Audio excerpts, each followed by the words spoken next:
Now let's know about the transfer of ADA gene into stem cells. In 1995, ADA gene was transferred into the stem cells obtained from the umbilical cord blood at the time of baby's delivery. 4 days after birth, the infant received the modified cells back. By this way, a permanent population of ADA gene producing cells was established. Now let's know about therapy for familial hypercholesterolemia. The patients of familial hypercholesterolemia lack the low density lipoprotein receptors on their liver cells. As a result, LDL cholesterol is not metabolized in liver. The accumulated LDL cholesterol builds up in the circulation, leading to arterial blockage and heart diseases. Attempts are being made by gene therapists to help the victims of familial hypercholesterolemia. In fact, there is some success also. In a woman, 15% of the liver was removed.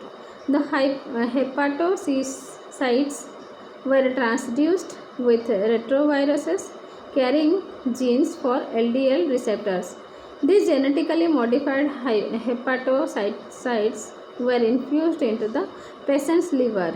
The hepatocytes established themselves in the liver and produced functional LDL receptors. A significant improvement in the patient's condition as assessed by estimating the lipid parameters in blood was observed.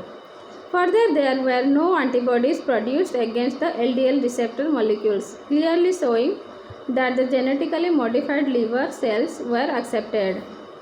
Now let's know about therapy for Lesch-Nyhan syndromes. Lesch-Nyhan syndrome is an inborn error in purine metabolism due to a defect in a gene that encodes for the enzyme hypoxanthine guanine phosphoribosyl transferase (HGPRT).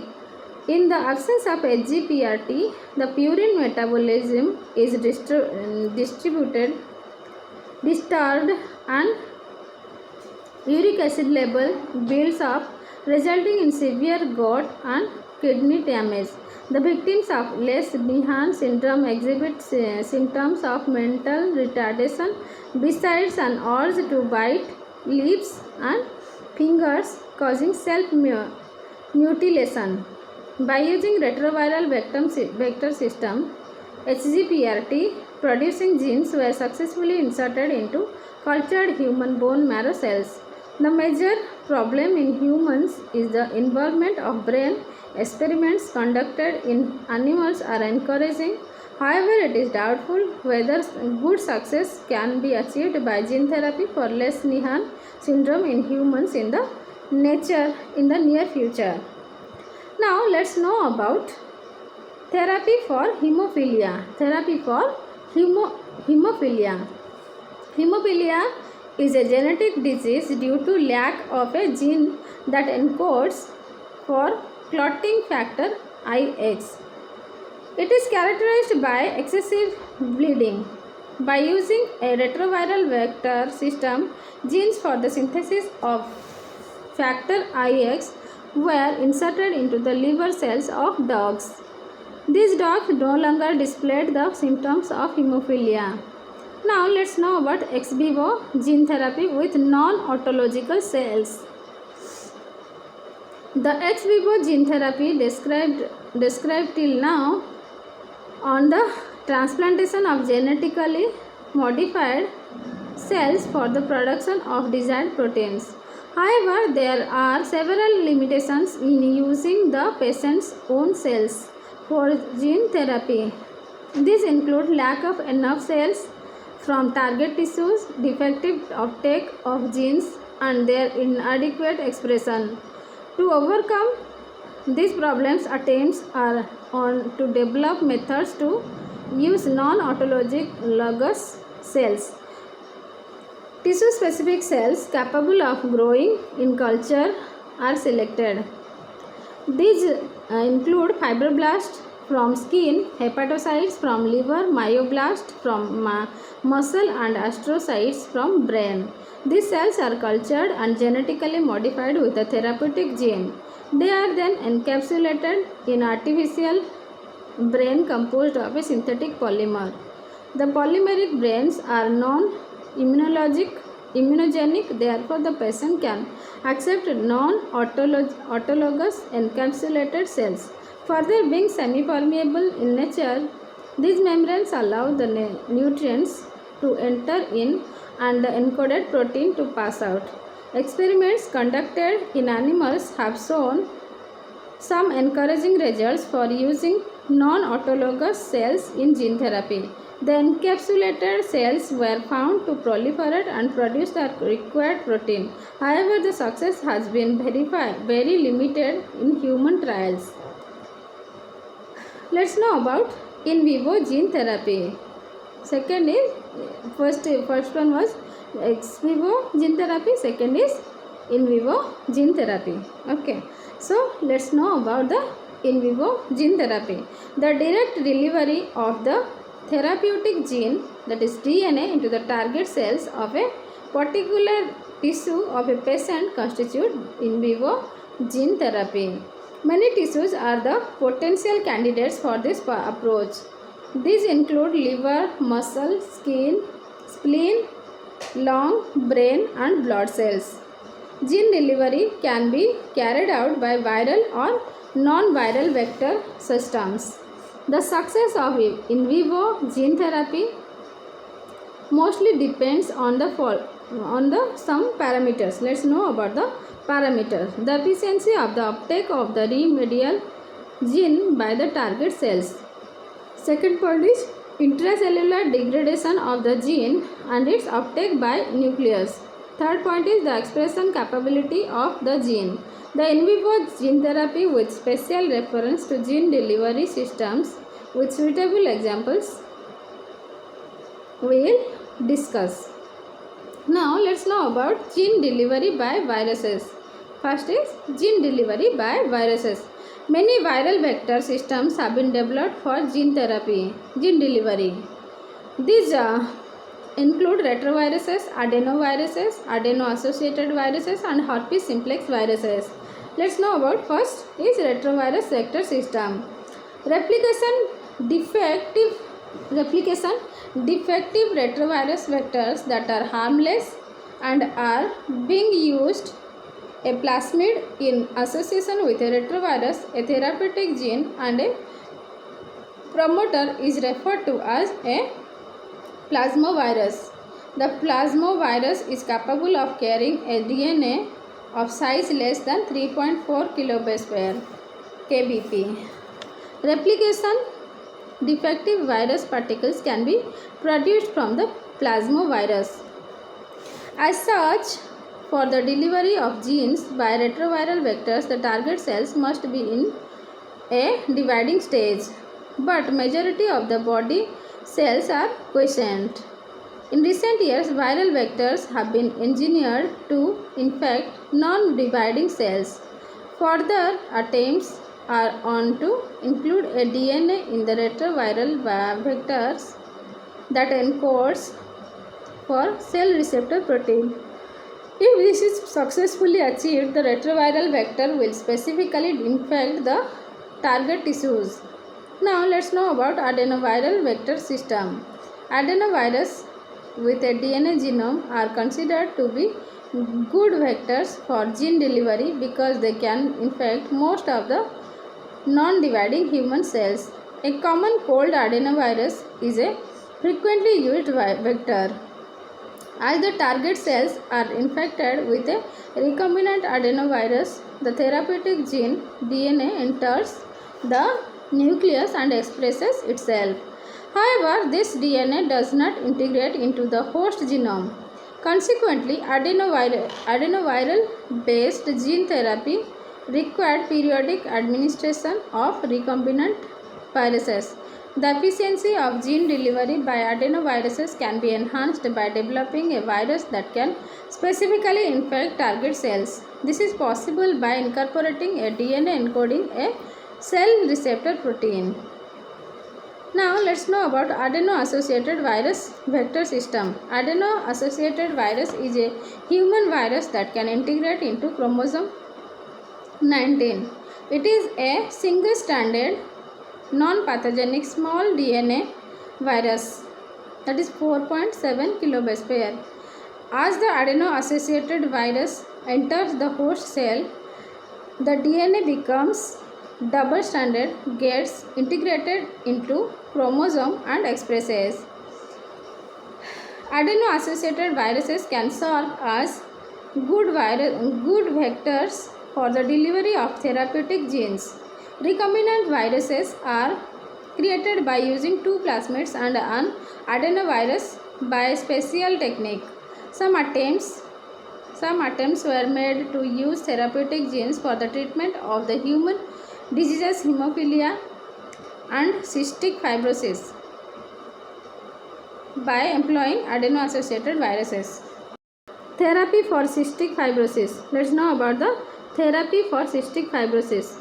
Cystic fibrosis is one of the most common and fatal genetic diseases. It is characterized by the accumulation of sticky dehydrated mucus in the respiratory tract and lungs. Patients of CF means cystic fibrosis are highly susceptible to bacterial infections in their lungs, and most of them die before reaching the age of 30.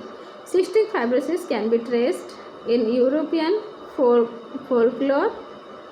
The following statements used to be said that woe to that child which when kissed on the forehead taste salty. He is bewitched and soon must die. Biochemical basis. Let's know about the biochemical basis. In the normal persons, the chloride ions of the cells are pushed out through the participation of a protein called cystic fibrosis transmembrane regulator. In the patients of cystic fibrosis, the CFTR protein is not produced due to a gene defect. Consequently, the chloride ions concentrate within the cells, which draw water from the surrounding. As a result, the respiratory tract and the lungs become dehydrated with sticky mucus and an ideal environment for bacterial infections. Now let's know about the gene therapy. As the defective gene for cystic fibrosis was identified in 1989, researchers immediately started working on gene therapy for this disease. Adenovirus vector systems have been used, although the success has been limited. The major drawback is that the benefits are short-lived, since the adenoviruses do not integrate themselves into host cells. Multiple administration of recombinant adenovirus caused immunological responses that destroyed the cells. By using adeno-associated virus vector system, some encouraging results were reported in the gene therapy of CF. In the phase 1 clinical trial with CF patients, the vector persisted for about 70 days and some improvement was observed in the patients. Some researchers are trying to insert CF gene into the developing fetal cells to produce CFTR protein, but a major breakthrough is yet to come. Now let's know about herpes simplex virus vector system. The retroviruses and adenoviruses employed in vivo gene therapy are engineered to infect specific target cells. There are some viruses which have a natural tendency to infect a particular type of cells. The best example is herpes simplex virus, that is HSV type 1, which infects the persists in non-dividing nerve cells. The HSV is a human pathogen that causes cold sores and encephalitis. These are a large number of diseases associated with nervous system. HSV is considered as an ideal vector for in vivo gene therapy of many nervous disorders. The HSV has a double-stranded DNA of about 152 kb length as its genome. About 30 kb of HSV genome can be replaced by a cloned DNA without loss of its basic characteristics. But there are some technical difficulties in dealing with large-sized DNAs in genetic engineering experiments. Some modified HSV vectors with reduced genomic sizes have been developed. Most of the work on the gene therapy related to the use of HSV as a vector is being conducted in experimental animals, and the results are quite encouraging. HSV vectors could deliver therapeutic genes to the brain and other parts of nervous system. These genes are well expressed and maintained for long periods. More research, however, is needed before going for human trials. If successful, HSV may help to treat many neurodegenerative syndromes such as Parkinson's disease and Alzheimer's disease by gene therapy. Now let's know about gene delivery by non-viral systems. There are certain limitations in using viral vectors in gene therapy. In addition to the prohibitive cost of maintaining the viruses, the viral proteins often induce inflammatory responses in the host. Therefore, there is a continuous search by researchers to find alternatives to viral vector systems. Let's know about pure DNA constructs. The direct introduction of pure DNA constructs into the target tissue is quite simple. However, the efficiency of DNA uptake by the cells and its expression are rather low. Consequently, large quantities of DNA have been injected periodically. The therapeutic genes produce the proteins in the target cells which enter the circulation and often get degraded. Now, let's know about lipoplexes. The lipid DNA complexes are referred to as lipoplexes or more commonly liposomes. They have a DNA construct surrounded by artificial lipid layers. A large number of lipoplexes have been prepared and used. They are non-toxic and non-immunogenic. The major limitation with the use of lipoplexes is that as the DNA is taken up by the cells, most of it gets degraded by lysosomes. Thus, the efficiency of gene delivery by lipoplex is very low. Some clinical trials using liposome CFTR gene complex showed that the gene expression was very short-lived.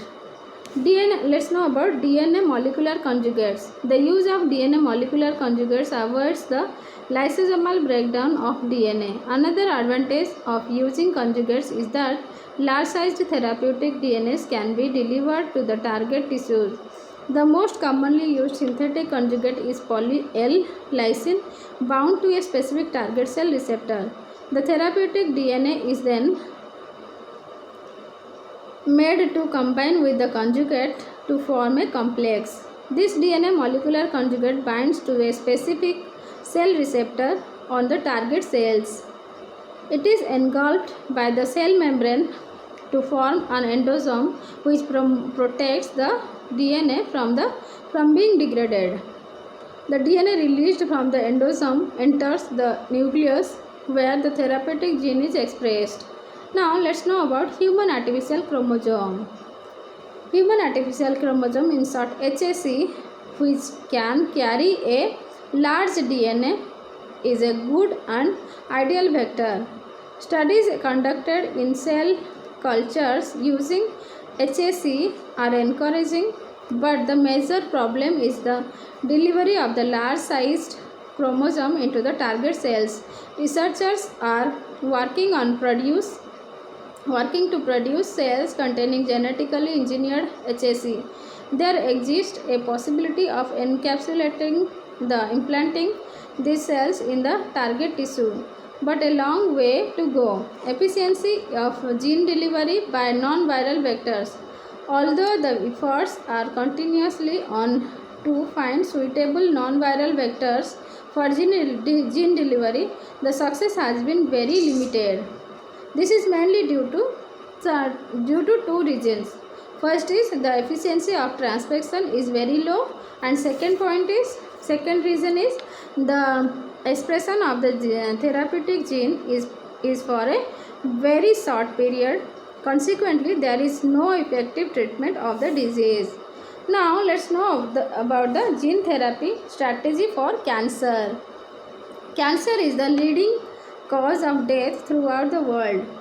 Despite the intensive treatment of strategies like surgery, chemotherapy, radiation therapy, etc., gene therapy is the latest and new approach for cancer treatment. Some of the developments in cancer, let's discuss. Tumor necrosis factor gene therapy. Tumor necrosis factor, that is in short TNF, is a protein produced by human macrophages. TNF provides defense against cancer cells.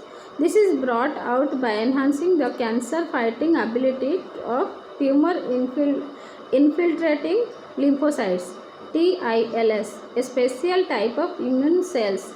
The tumor infiltrating lymphocytes were transferred with a TNF gene and used for the treatment of malignant melanoma. TNF as such a highly toxic, and fortunately no toxic side effects were detected in the melanoma patients injected with genetically altered TILS with TNF gene. Some improvement in the cancer patients was observed. Now let's know about suicide gene therapy. The gene encoding the enzyme thymidine kinase is often referred to as suicide gene and is used for the treatment of certain cancers. Thymidine kinase, that is in short TK, phosphorylates nucleosomes to form nucleotides which are used for the synthesis of DNA during cell division. The drug ganciclovir, in short GCV, bears a close structural resemblance to certain nucleosides. By mistake, TK phosphorylates ganciclovir to form triphosphate GCV, a false and unsuitable nucleotide for DNA synthesis. Triphosphate GCV inhibits DNA polymerase. The result is that the elongation of the DNA molecule abruptly stops at a point containing the false nucleotide. Further, the triphosphate GCV can enter and kill the neighboring cancer cells, a phenomenon referred to as bystander effect. The ultimate result is that the cancer cells cannot multiply and therefore die. Thus, the drug ganciclovir can be used to kill the cancer cells. Ganciclovir is frequently referred to as a prodrug, and this type of approach is called prodrug activation gene therapy. Ganciclovir has been used for treatment of brain tumor, although with a limited success. In the suicide gene therapy, the vector used is herpes simplex virus with a gene for thymidine kinase inserted in its genome. Normal brain cells do not divide while the brain tumor cells go on dividing unchecked. Thus, there is a continuous DNA replication in tumor cells. By using GCV HSV-TK suicide gene therapy, some reduction in proliferating tumor cells was reported. Several new strategies are being developed to increase the delivery of HSV-TK gene to all the cells throughout a tumor. Now let's know about two-gene cancer therapy. For treatment of certain cancers, two gene systems are put together and used. For instance, TK suicide gene is clogged with interleukin 2 gene. Interleukin 2 produced mobilizes immune response. It is believed that certain proteins are released from the tumor cells on their death. These proteins, in association with immune cells, reach the tumor and initiate immunological reactions directed against the cancer cells. Two gene therapies have been carried out in experimental animals with colon cancer and liver cancer. The results are encouraging. Now let's know about gene replacement therapy. A gene named P53 encodes for a protein with a molecular weight of 53 kilodaltons and hence P53 is considered to be a tumor suppressor gene since the protein is encodes binds with DNA and inhibits replication. The tumor cells of several tissues breast, brain, lung, skin, bladder, colon, bone were found to have altered genes of P53, synthesizing different proteins from the original. These altered proteins cannot inhibit DNA replication. It is believed that the damaged P53 gene may be a causative factor in tumor development. Some workers have tried to replace the damaged P53 gene by a normal gene by employing adenovirus vector systems. There are some encouraging results in the patients with liver cancer. The antisense therapy for cancer we will discuss. Gene therapy for AIDS. AIDS is a global disease with an alarming increase in the incidence every year. It is invariably fatal since there is no cure. Attempts are being made to relieve the effects of AIDS by gene therapy. Some of the approaches we will discuss now. RAVE and ENV genes. A mutant strain of human immunodeficiency virus HIV lacking REV on ENV genes has been developed. The regulatory and envelope proteins of HIV are respectively produced by REV and ENV genes. Due to lack of these genes, the virus cannot replicate. Researchers have used HIV lacking REV and ENV genes for therapeutic purposes.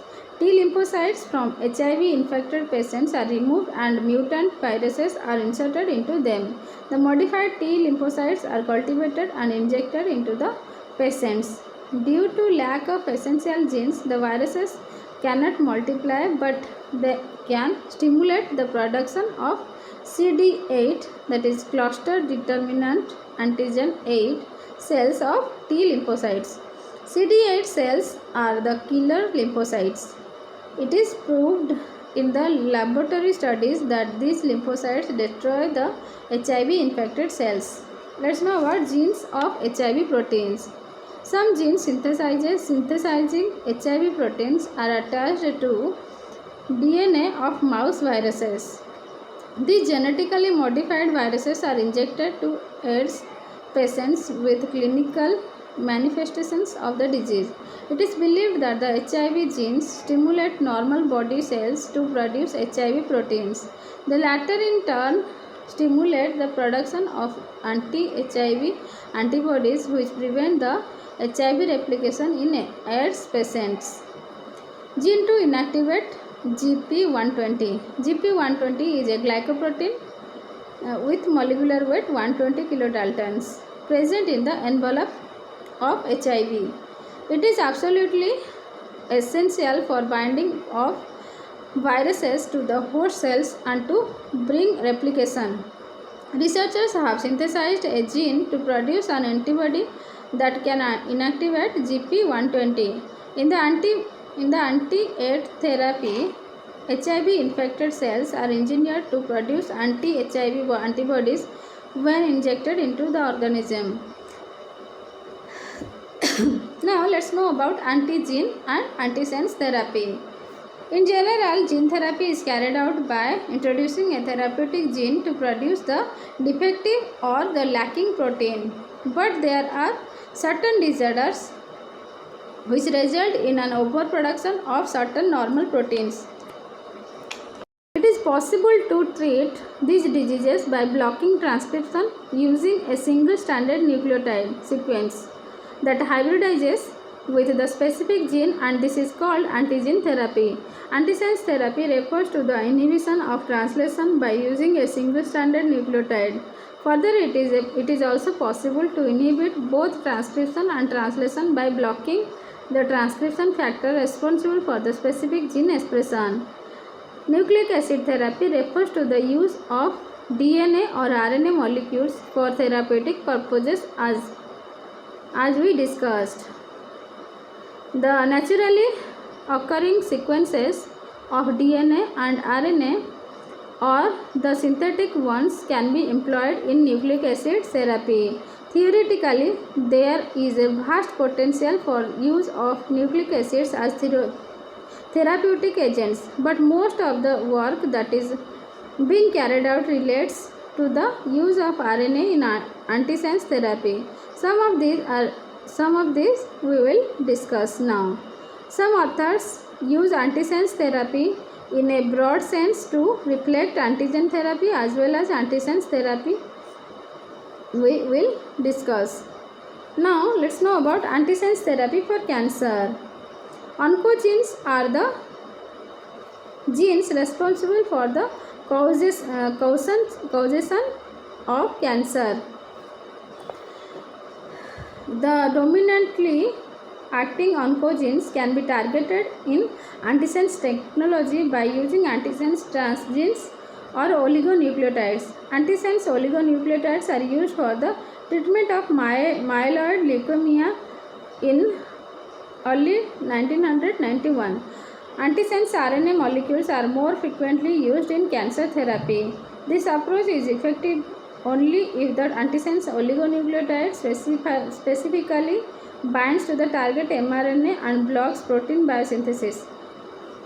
The antisense cDNA can be cloned and transfected into cells. Antisense mRNA is synthesized by transcription. This can readily bind with the specific mRNA and block translation.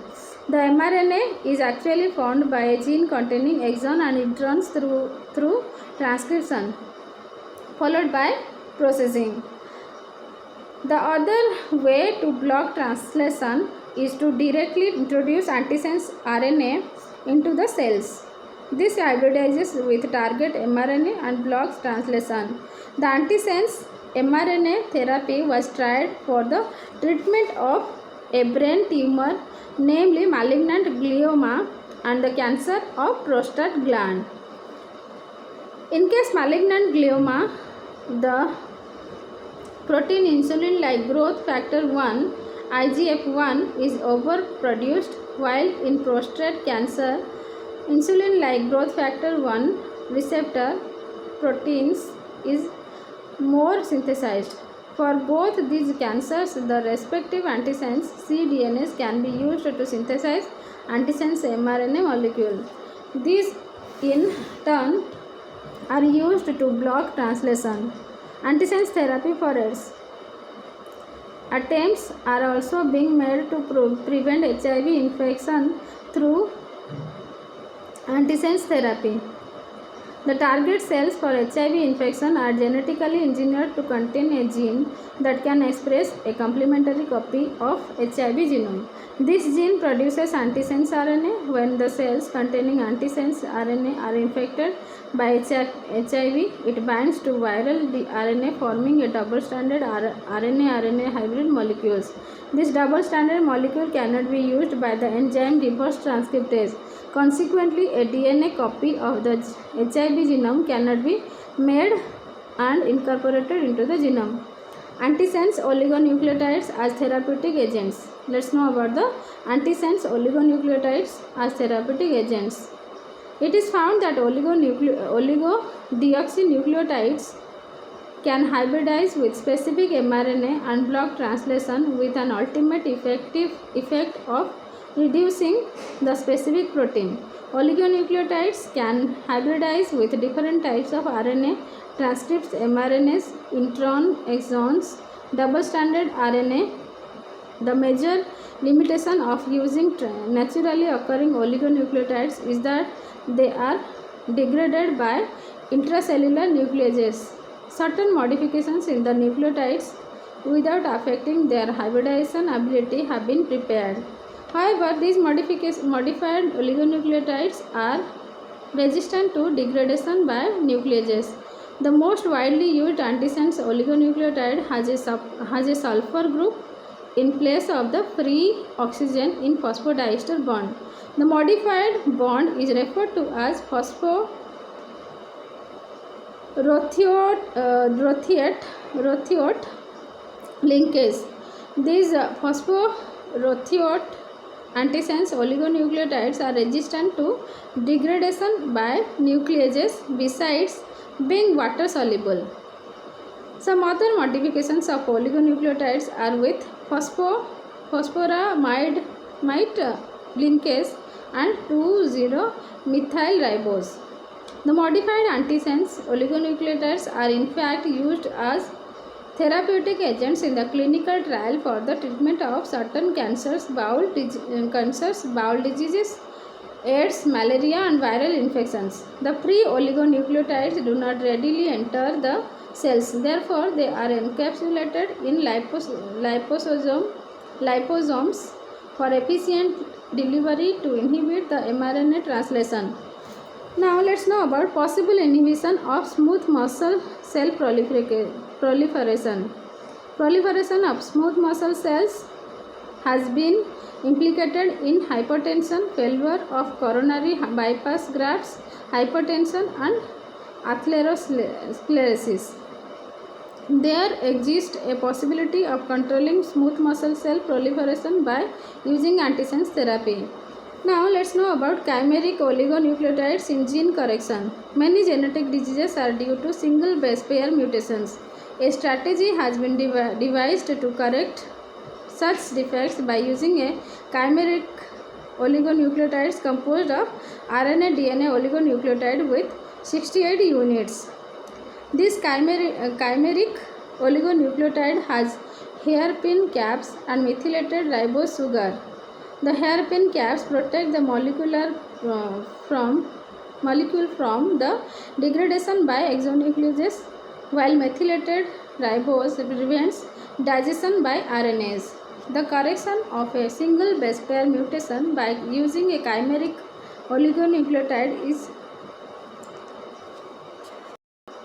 studied. The RNA-DNA molecules bind more readily with duplex DNA and bring about the correction in the mutation base pair.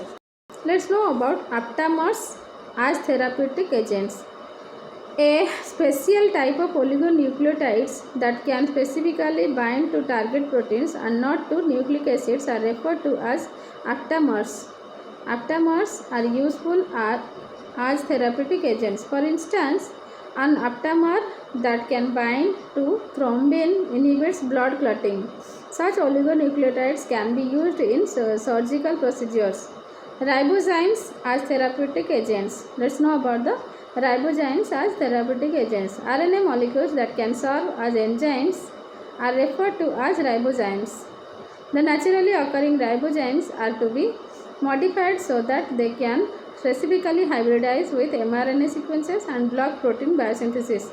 There is a limitation, however, in directly inserting ribozymes into target cells as they are easily degraded. This can be overcome by binding ribozyme with an oligodeoxynucleotide. There is a possibility of treating certain cancers and viral diseases by genetically engineered ribosomes. Now let's know about the future of gene therapy. Theoretically, gene therapy is the permanent solution for genetic disorders, but it is not as simple as it appears since gene therapy has several inbuilt complexities. Gene therapy broadly involves isolation of a specific gene, making its copies, inserting them into target tissue cells to make the desired protein. The story does not end here. It is absolutely essential to ensure that the gene is harmless to the patient and it is appropriately expressed. Another concern is in gene therapy is that the body's immune system which reacts to the foreign proteins produced by the new genes. The public in general have an exaggerated expectations on gene therapy. The researchers at least for the present are unable to satisfy them. As per the records, by 1999 about 1000 Americans had undergone clinical trials involving various gene therapies. Unfortunately, gene therapies are unable to categorically claim that gene therapy has permanently cured any one of these patients. Some people in the media have openly questioned whether it is worth to continue research on gene therapy. It may be true that as of now, gene therapy, due to several limitations, has not progressed the way it should despite intensive research. But a breakthrough may come anytime, and of course, this is only possible with persistent research. Thank you. Please subscribe my channel. Any questions regarding this gene therapy, you can ask me in the comment box. Thank you.